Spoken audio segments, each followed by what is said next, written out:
Ladies and gentlemen, we are back with yet another castover. And this castover is on a map that is a little bit old. It's called Iceberg, and it's by Week7. And I have no idea what the state of the map is relative to everything else. I believe neblime was using very old maps, and as a result, when he was hosting, it was very Tismic.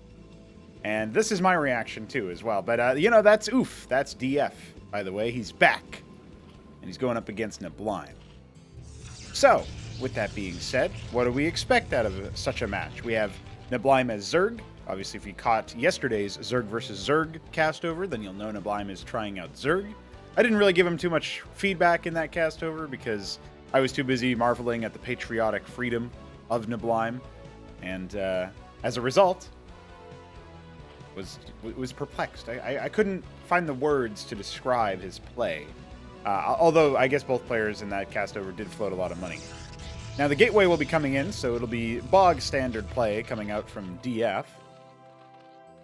I think our gases are very far away too. Yeah, this is a map that after which point I believe neblime says something to the effect of, "I guess my maps are fucked." Wherever he's installed CMBW, he hasn't installed his maps directory. Like, he hasn't installed it within his maps directory, therefore he's just owned. Hydrock Den coming up, and DF being annoying with the scribe. I tickled Alexander's to death yesterday before taking a walk, so that was good.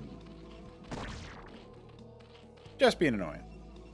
He does have a decent amount of money pooled up here, but that's so that he can instantaneously start his Dracodon. Scribe coming back. It will continue its relentless onslaught. It's already stopped some mining time and interrupted some gas harvesting and etc. The bronze move has been deployed. If people watch Euthermal's content, they know what's up.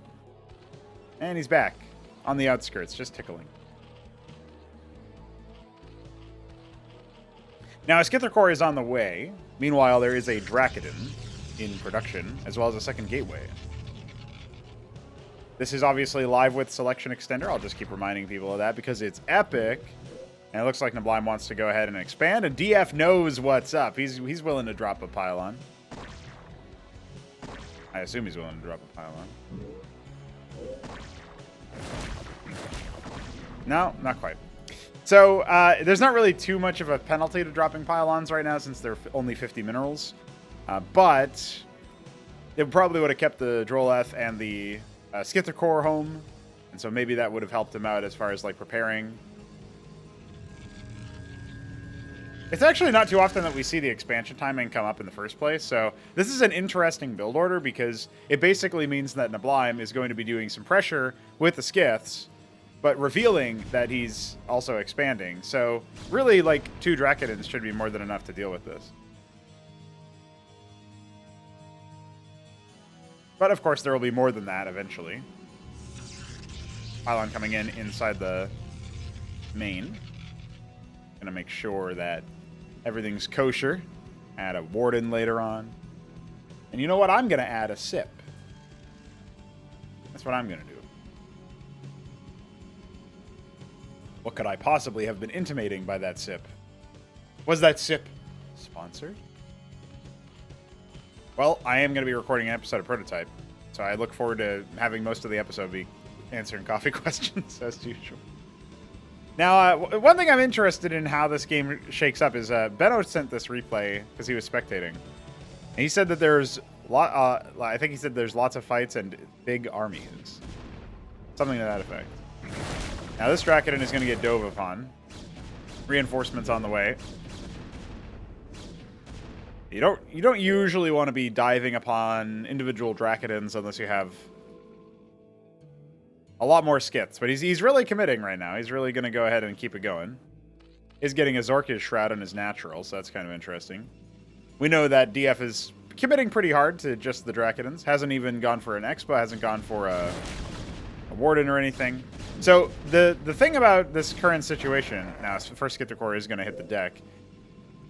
Okay, DF is slightly ahead on workers, etc. But he's at that point where he's oversaturating his main and does need to think about expanding. So he's going to go, in fact, go ahead and do that. But versus the Skiths, it's actually going to be a lot harder to keep that up, I think. Depending on... Yeah, they're coming back in pretty much just at the perfect time to start tickling it. Will they... No, they won't. And that stutter step actually costs DF a little bit there. He could have sent 2 more attacks out onto the Skith and killed it. It's hard for people... I mean, people don't really have, like, an intrinsic understanding of, like, how many Drakenid shots hit that Skith, and, you know, is that close enough to killing it? Like, this is very high-level shit that we're talking about if you're going to be doing that, but that Skither Core will, as a result, stay alive. Spreading the K-Growth further up there in a sequence. Give him a Circuith, such that he can hopefully avoid getting owned. And it looks like now we're seeing the split decision here. So the Skither Cores are going to go ahead and just spread across the map, confirm other locations, hold fast with them as the tech switch comes into Lakizilisks, to presumably other units like Zoryustaleths, etc., etc. Our colors, by the way, are peach against Zafra. What the fuck is a Zafra? A couple matrices are up, and the Nexus will be following suit. There's another one in the main. Now, matrices, the Matrix, is quite vulnerable, actually. Compared to the Warden, I think it's actually less durable. But that probably is no longer warranted, considering how weak it actually is. Dude, this is such a gas-heavy map. This is such an old map. It was never updated with, like, the new ratios and stuff. So you're going to get double gas from the natural, but you're not going to have, like, hardly any minerals. So I imagine we'll see some faster tech timings as a result. It's not like this is not feasible as a map or whatever. It's just... I'm surprised to see it, is what I'll say. So here come the some Skiths have been recalled. A little bit sloppy from neblime, but I'm going to go ahead and get slapped around a little bit. And take his third, it looks like. He has the money too, so I'm not sure why he hasn't immediately done that. Metal workers here and there. What's in these eggs? More Droleths charging in, losing yet another one. At this point, there's a very large number of Drakenins, right? So... you know, doesn't look like that got really anything done. An embassy on the way. DF loves his witnesses. DF loves his vision. Still no third base. And the Skiths are just going to guard some of the extremities here while the third finally gets set up. Is he harvesting from the guys? Okay, no. So this is where I think he didn't realize that you want triple saturation or triple worker on the various locations here for the geysers. Particularly if they're far away like this. You definitely need a third worker here. Like, that might be full efficiency, or like 75% efficiency or something on the third worker. Very useful. Double engram from DF, that's like 600 minerals, I think, or something. Or maybe it's 500. I can't remember how many minerals the engram is. It's pretty expensive, though. Like, that could have been tech. That could have been... probably couldn't have been more units, because he's only got 2 gateways right now. So that's a little bit, I wouldn't say worrisome, but it means that we're probably going to see a longer game. It's an opportunity for his opponent to come into the game a little bit more comfortably, because he's definitely got the military advantage, right? When you have even numbers between Zerg and Protoss, almost always that's siding with the Protoss in terms of military units. I think Ovaleths even count towards that, but, you know, we can do a quick, you know, dirty count. So this is 8, 9, 10, 11, 12, and he's got 19 now. So, yeah, I think Ovaleths are counting towards that number, for sure. But I could be wrong about that.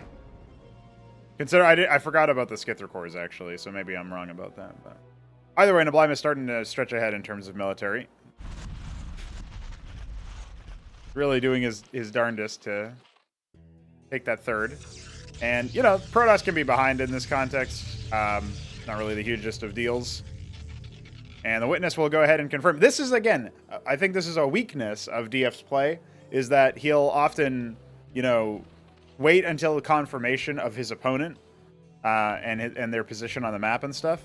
He's going to wait for that before he, you know, really pays attention, really tries to stretch his legs and tries to get some activity down on the map.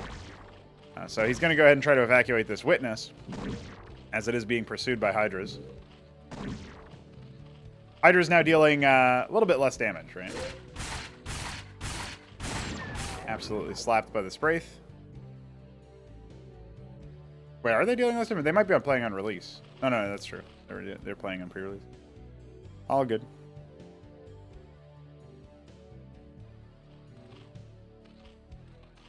Zoriustaleth is in that Avaleth. Now, when you have a witness, you can select transports and see what they're holding. You can select eggs and other production structures and see the progress queue and what they're building. So you can also see specialist energy. So if you click on like I guess a Matroleth for the Zerg or something like that, you'd be able to see their energy well detected. Lots of things that are beneficial for that sort of thing. So just going to be Scribe City here as he pulls way too many workers from his main and towards his natural. DF has 4 gates now, but not getting too much else. Could go for a redundancy pylon here. That's what he realizes. And, yeah, just start grabbing the minerals. Again, he abandoned pretty much all our mineral harvesting in the main, which is a little premature, I think. More witnesses spotting across the map. That's going to give DF some awareness of what's going on. He's just trying to zone away the Avaleth. Obviously could certainly have walked up underneath that and killed it, but I wasn't paying attention. Maybe neblime saw that and then moved it. But either way, we're going to have, I think we're going to have some conflict here because we do indeed have the Zorius Hydra force moving out. There's actually way more Zoriustaleths than Hydras, it feels like. And the Iral Iris is complete, but it's in a very precarious position. Like out in the open, on the low ground base that's towards your opponent. That's like the opposite of the direction I would want to build it, personally. We'll see what he ends up doing with that tech, of course. I almost called the last game, the last castover, I almost called tech timings. But then I remembered they never fucking used the tech. So, you know, it's a bit silly. Hydras are going to come in here and try to snipe away this witness, it looks like. If using that to scout out the positioning, and now the Hydras are in a little bit of an awkward spot. Now there's just a couple of units in that Avaleth, nothing really too busy. Now there's going to be an attempt towards kiting backwards towards the engrams here by DF. His forces are being a little bit tickled, but nothing too significant, and the Zorius are now withdrawing. Some of them are a little bit low, but for the most part, I think they aren't in a absolutely dreadful position. Now he's going to attempt to surround. Obviously, the Rilla Cores don't block pathing anymore, so that your units don't get hung up on them, which actually is a little bit of a... Maybe they should only not collide with friendly units or something. I'm not actually sure how to feel about that, because it definitely feels like maybe that's taking away some of their power, you know, if them blocking pathing and overwhelming you in that way. So that might be something to think about. But anyway, I don't know if that would have helped neblime much. He's going to attempt to scout out, or he's attempting to expand on the top left. I'm not so sure he's going to... Well, actually, no, he's good. Just barely manages to get out. Not what you would expect. I guess the Avaleth must have unloaded its cargo, because... Why are there so many Avaleths? No, it's still here. He's got so many Avaleths. I think he's just in the Brood War habit, but that's like 75 gas a pop, or 50 gas a pop or something. That's pretty crazy. Oh, he's going to just use them for scouting intel, I suppose. No other Zerg does this, by the way. He's like definitely the only one. Didn't end up taking that base, so he's going to take it now. And yes, indeed, he's going to go ahead and split his force here. Trying to guard this new investment. He doesn't have too much over here, just the 3 Lachezelisks, or 4, I guess. Cliff Advantage currently doesn't affect Lachezelisks, which is something I would love to fix. Definitely a high priority thing, I think, now. Alongside stuff like, you know, the Hippogriffs and stuff. Now, frontlining with the Hydras is not the wisest idea, but Ecclesiasts are juicy targets anyway. Looks like the Scribe here belies DF's intent to expand. It actually does kind of block a couple of the Hydras from moving forward while the Zoriuses get burst down, so there you go. A couple more units being unloaded here, including his Zoriustaleth. Might be able to help turn the battle, but unfortunately for him, just 2 salvos out. Really trying to focus down that witness. That's not going to be good for you. And getting into a very, very close range here to effectively use the Ecclesiast passive. And at the end of the day, we see a cleanup here from DF. Getting a lot more units. He's added 2 extra gateways. So, or actually that's 3 extra gateways, because that's 3. So he's up to a good number, right? But meanwhile, there has been an Iskagiteth purchased. Now neblime will be using Kagralisks instead of Vigralisks. Vigralisks are better at crowd control when they're moving, but while stationary, they really focus all of their damage onto one target. We're not really seeing that being used too greatly for neblime, and he's also not really moving back and forth here as he's trying to use the cliff advantage to quickly elevator some of his units up. This will eventually be enough to deal with the Protoss forces, but I don't think it was particularly cost efficient because each Kagralisk is fairly expensive. Each Avigralisk is very expensive. He ended up losing a decent number of those. And there are still witnesses patrolling his base. That Kagralisk will make short work of that. But this should be a signal to a DF that he might need to tech switch. Or at the very least add additional things to his repertoire. Instead, right now, he's just adding more engrams. I'm not quite sure why, but he does have a lot of money. Neblime, on the other hand, is dirt poor as far as the minerals are concerned, but does have a decent amount of gas. He hasn't added a Matraval Nest, and he hasn't upgraded his Hydrock Den, nor has he added a Quasrock to turn into a Leave Roll.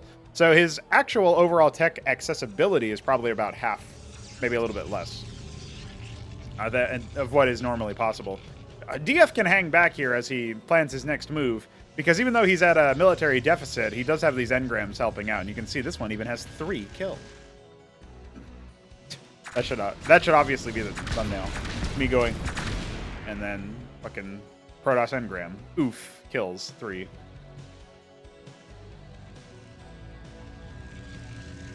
So I know DF is continuing to try, look to improve his spending. However, I do think that something else he was saying, I believe in the chat, was he doesn't really have that much experience with, like fighting Zerg, or really seeing Zerg or whatever. The Almaxilisks are on the way, so these are actually quite deadly as far as air units are concerned.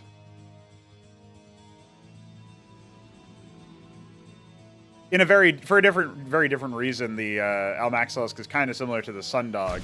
It's not as mobile and obviously not as stealthy. A little bit more durable as a result, but it hits hard, so that's something that is somewhat analogous to it, right? Just dealing 12 damage. I believe it's 2x12. Yeah, 2x6 rather. But the thing about its damage is that it does have 3 armor pens, so most units at this level are going to take full damage from it. Like the Avigralisk takes 1 less, or 2 less, I guess, technically. But, the engram has 3 armor. A lot of things, like, okay, yeah, your Nexus is not going to take full damage, but besides that, you're looking at a lot of damage being dealt to you. You start to bring in, like, Archons or Pariahs. You might be seeing 4 armor on those units. Hard for me to remember what the Pariah has. I think the Archon has 4, maybe even more. And yeah, like, this is the stage where Zerg can get really scary. Because, again, they have access to, like, global production from all of their larvae, and they're starting to add way more tools. Right now, they're getting a Muthrock Spire. Obviously, mutas in CMBW are 2 per egg, so they can overwhelm you in terms of numbers, particularly now that we have the selection extender, right? So this attack wave is out of DF. He's not really going to be doing too hot here. There's loads of Kagralisks. The Avigralisks aren't doing too much damage, but, they help. And they also are doing quite a considerable amount of damage to just like absorbing a lot of shots that would otherwise kill Kagralisks. The other thing to note is the Almaxilisks charged in here. They killed an engram, but a lot of them ended up dying. This looks like 5 corpses to me. So that's a decent number of dead Almaxilisks, and they are fairly expensive units. Whereas they really only succeeded in killing an engram. So I think despite DF losing a lot of tempo on this side, he didn't really lose much on this side where, maybe we would be worried about that. In fact, his defenses, like, again, he spent a lot of money on defenses. But that does mean that you want siege as opposed to harassment and air. Protathalors wouldn't be too bad. They have even range with engrams, so you will need to supplement them with something else. But they obviously outrange matrices and wardens. The engrams on the cliff here are going to be the biggest problem and biggest headache for Neblime as far as, like, sieging into this position is concerned. You could go for, like the Kagralisks themselves have 7 range. Oh, he just tickled his own unit. Fuck that unit. But, yeah, so on the cliff, the engrams have 11 range, which is actually more than a sentinel. And here we go. This is the tech switch, boys. This is the 5 Crucible Monument of Sin. Just start pumping out those Star Sovereigns. It's so funny to me. Like, he could be enchanting his gateways at the same time if he placed his base a little bit differently, but nope. He's, like, isolating all of the power into this one thing. It's pretty funny. Witnesses are still around, spotting out another base here. So, actually, pretty soon, we're going to see Neblime up to 5 bases. And remember that, again, there's like a lot of these bases are tier 2, or not tier 2. They are double gas is what I meant to say. And speaking of, that's what you're seeing now, is tier 3 is coming up. And one of the things that you can do as Zerg, if you have the advantage in terms of bases, obviously, is you can just sit here and contain, okay, my opponent's got a lot of static defense. They're probably going to plan some sort of tech switch. I'm just going to take a bunch of bases on the map. I'm going to do what I can. And the other thing that we did see, actually, is a Nidus. So the benefit of the Nidus here, for people who don't know, they are now mutated from Kagrants. So you put down a Kagrant, that mutates into a Nidus, and then that places the exit somewhere else. So the exit itself doesn't regress, but it means that when you kill the Nidus exit, the one that created the exit, like the original, it was capable of regressing into a Kagrant again, so you can actually rebuild it if you want. It's definitely a buff to their usability. You just have to remember where it is. So we're seeing the Nidus for the first time in a while. Witness spying that number of workers and that level of investment. Nothing too crazy. Again, this is like, I don't know where all of his Ovoleths went, but he had so many Ovoleths, but he's not actually using them for patrols or anything. So that's an interesting point here. So tier 3 is not yet done. It's a little bit over 75% of the way. Something that we do plan on doing at some point, we just have to go through the painful process of hooking some stuff, is we want to actually draw the seconds left on the time bar or something, so that you actually know exactly how many seconds are left, just when you see that. Now this Ovoleth did spot out another witness. That should have confirmed for DF that, yeah, that base is probably going to be taken soon, which leaves only this one as something that is left. But there's already 2 Star Sovereigns. Make that 3. And I think that alone is going to be able to potentially turn the tide. Now, the one thing to point out is that Kagralisks, okay, they can't outrange the Star Sovereign glassing, but obviously you don't want to be fighting the glassing over here. And another thing to note is that there's not really any crowd control in the army for DF. He's got crowd control with his engrams, and the crowd control from the Star Sovereign intervention missiles. Which, you know, by the way, it's 6 times 12. We should probably just say 12 on the command card or whatever. Like reset the factor manually. Just because, like, I'm looking at that and I'm thinking, you know, this doesn't really. I'm not sure that like that might give you the wrong idea. That's the maximum amount of damage you can deal with the target if it's like right there, you know, if it's right on your nose, because that's where the missiles spawn. That's very unlikely to end up happening. So he's going to go ahead and start spreading his Star Sovereigns out. And we did see that he's got an Ancestral Archives. If he can get some Archons or maybe even some Patriarchs, he can deal a reasonable amount of damage with this. But this is a large number of units, right? We got the Protathalors. They're kind of like the mid-tier artillery. They don't have great armor pen, but, you know, they've got 9 range. That's the same as an engram on even ground.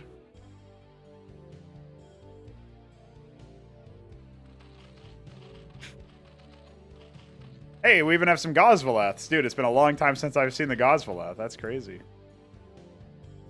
We're probably not going to be seeing it this game, judging by how things are going. But shout out to Solstice for building up not just the Quasilisk graphic, but the Lyrilisk graphic as well. Shit's looking a lot better. Oh man, we're going to be seeing some tier 3 swarming air. We could actually see Sovraleths in this game. The Protathalors turn into Sovraleths, so that could be a thing. It also exists as the only unit which does not regress. The only, like, tier 2 strain which does not regress, which is kind of lame. Because, I mean, for one, it also provides 0 penalty, realistically, for just mutating it out of the Oxel, like the Kaffirlosk, right? But it's because, like, it splits into 2, and I wouldn't want you to get, like, 2 Protathalors, like 1 Protathalor for each Sovraleth that is killed. That would seem a little bit silly. Also, I think generally going from a ground unit to, or an air unit that regresses back into a ground unit is just a nightmare for, like, pathing and etc. So we have a vassal fleet fomenting, but we also have 4 Star Sovereigns. We're about to have a 5th one. No, that's actually an Anthelion. Okay. So the Anthelion's a little bit goofy, but we can probably almost certainly improve the fidelity of the effect. Basically, the problem with the Anthelion right now that I've noticed is that air units, I think in particular, cause strange decollision behaviors after being affected by the Anthelion. Fagudo actually reported that it was the corpse of the air units specifically. I'm not 100% sure if that's the case or if it's just any air unit that's affected. but definitely something to keep tabs on. Now, this is why you want to be, aware of the witnesses, because in this particular case, the Anthelian can jump over here, only be in range of one Spraith, and then presumably he'll happily take out a bunch of these Goswelleths. Although Goswelleths do some damage. They do have 8 damage and 2 armor pen, but especially if you have double, the Goswelleths are not going to be long for this world. Talk about regressing from an air unit to a ground unit, by the way. That's another case where that happens. Good luck. Good luck pathing. And good luck making it through a castover without hearing about our coffee page, dude. Oh, shit. You'll get him next time. Well, he's sighting. He's trying to figure out what he wants to do. We're gonna... Yeah, there it is. It's been tasked. All right, boys. So we're going to see exactly how this one wants to work. The Anthelian in the top here is not doing too hot because it is going to be starting to move around. Oh, wow. That's it. He's out. Absolutely owned. I think we actually had to cancel the regression or something for the Goswelleths versus the Droleths. That's pretty brutal, actually. Oh, here comes the engrams. Oh, no, Neblime. Oh, gee. Oh, dear. Oh, dear. Well, we are seeing some artillery come in. The Star Sovereigns are going to try to take these out before long. And, of course, Gazithalors cannot attack air units, so they're now going to just suicide. Oh, here come all this, but no, they're in range of the engrams. Okay, some of them got owned. Focusing down the Star Sovereigns, or at least attempting to, for Tathalors and Cagralists, but the Cagralists are getting caught on vassals. They're not attacking the Star Sovereigns, and that might just be the end of the air units for Neblime. He doesn't have much left in the tank. He has another Cascathalor. He's broken through the series of engrams, and now some Zealots are pretty much all that remain for the ground army. Cascathalors are trying to sound off and dealing quite a bit of damage in the process, but at this current stage, the Cagralisks are being melted, and now we only have a handful of Star Sovereigns, with the Anthelians coming in just to add insult to injury.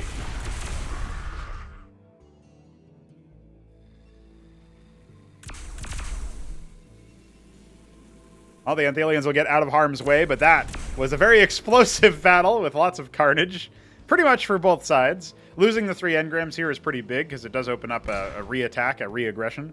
But, at this stage, Neblime needs to think about, resaturating this base. Obviously, seeing what other tech he wants to do. This is probably the first time he's actually been at Tier 3 in Zerg. I don't want to speak too, I don't want to speak too ill of the man, but it's a difficult thing for even experienced Zerg players to have both players live long enough to get to Tier 3 and actually use it. So it's an exciting situation to be in. Although against DF, perhaps the secret is to focus, force him to go back into his shell. The units are being rallied through the Nidus now. First Excisant has gone down, a couple of workers getting focused down. But yeah, in this particular stage, you're looking at Cagralisks. You're not looking at the level of AoE that you really need, right? He could be building Vithrilisks had he evolved his Hydrock Den. He has some Kaffirlosks to make, higher tier units instantaneously, the more impactful units, you could say. Maybe he could get some Alcagalisks as a result. Meanwhile, this force down here, just a couple of Cagralisks, or Cascathalors rather. Looks like, 4 of them were sent off over in this area. Just barely not going to deal with this engram, but they did wipe out quite a few forces, quite a few defensive forces, and open up a path, an avenue, for a number of these units to come through. Unfortunately, these Star Sovereigns are still patrolling the area, so... Looks like maybe they were on move command, so he's actually going to let one through. I don't know if that'll be too impactful. Here comes the Oths Lavaform getting owned. But at this point, he has all of the tech that he really needs. If he loses the eye roll, that could be a little bit more costly. He has money in the bank anyway. He just doesn't have any units, right? He's got his Axtoth Axis. That's what he's building right now. I don't even remember what that... Oh, yeah, okay, I do remember that. So, okay, he's got all of the tech he could ever need, really. The only thing he doesn't have is a Leave Roll or a Gorg Roll. And he did lose the eye roll. So, actually, in this particular case, again, Vithrilisks would be very effective. But he doesn't have access to those anymore. He has to rebuild his eye roll. Again, this is why you probably don't build it there. But, who am I to say? I haven't seen many Tier 2 defenses. He's got the Spear Tith back here, but it doesn't look like he has anything else. His single Alcagalisk is here. He's getting another one. The Cascathalors are obviously not going to be too helpful versus the air. Looks like, meanwhile, the defenses on here got slapped, but a Star Sovereign was rallied down to deal with that. And yeah, I think the Alcagelisk is going to pop very, very fast. Not really a whole lot that he can do about it in this situation. Here comes a glassing order on the tech, and I think that's just going to be kaput. So this is a lesson for Neblime. If you don't close the advantage, if you don't know what to build versus mass AoE, then this is what happens to you. You definitely are going to end up getting owned. And I feel like even in the tier 2 sector, before he thought about tiering up, there's definitely an opportunity for him to close. Oh, by the way, our replay is exactly 30 minutes. I like that. There's definitely an opportunity for him to close. The question really is he going to be capable of, breaking those engrams without losing too many units? And I think maybe, like, that's where if you remaxed into Zorusaleths, where you had, like, a whole bunch of those, you engage the main army within range of the engrams, and then used Protathalors or maybe Kagralisks very close to the ledge. And because the engrams were hopefully dealing with, like, killing the Zorusaleths, they might not be able to deal too much damage to your clumped up artillery units and stuff. At that stage, you could probably break down those engrams on the ledge. Maybe you could have even used some air units in the process. They're imposing, but they are not all destroying. And I feel like it would have been an opportunity there. Maybe that also paradoxically would have incentivized DF, like, oh, maybe you do break some of that, but then you have to, like, fall back to remax, and then DF gets a little bit more of the map control, like he was trying to take a 4th base earlier. Maybe that incentivizes him to not go the Star Sovereign route, which Neblime seems to be unfamiliar with how to face off against. But, looking at the units, we got a satisfying 442 units produced by Neblime. We got a satisfying 111 constructed structures. At least 6 of those were crucibles, and the rest were static defense, obviously. And then, the minerals, you can see, are the resources. Neblime, far and away, got way more resources, but he didn't spend them super wisely. This is a difference between, being able to get to the point where you've consistently got all of the bases and you're mining and all this other stuff, but you're not aware of some of the mechanics, you're not aware of some of the units that are available to you. And with that, ladies and gentlemen, that will conclude today's cast over. We'll be back with more in the future. And if you want to see your name in the lights, well, you know what to do. Join the Discord server, start playing, start showing these frauds what's what. I'll see you there.